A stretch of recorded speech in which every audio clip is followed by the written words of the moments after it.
In this video, I'll show you how to do a text spin motion graphic effect in Davinci Resolve.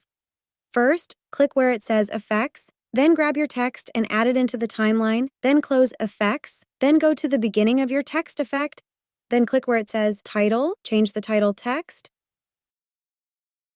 and then you can change the font face as well as the font style if you want. Then increase the sizing of the text.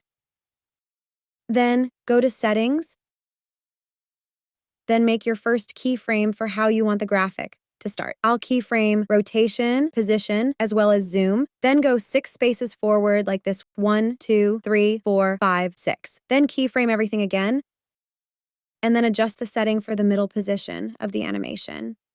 So turn the rotation angle, it's going to be upside down. Then decrease the sizing so it spins smaller as well. Then from here, go 6 spaces forward again to end the animation. Then keyframe everything once again. Then adjust the spin around once again until it's right side up. And then increase the sizing. So now take a look at what this looks like. Pretty good and to the point, but the animation is not that smooth as you could see.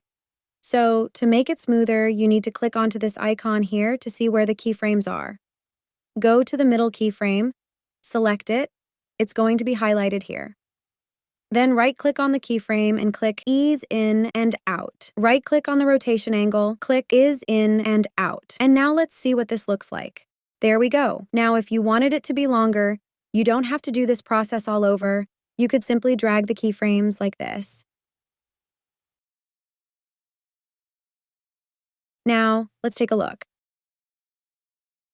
And you can make it as long or as short as you would want.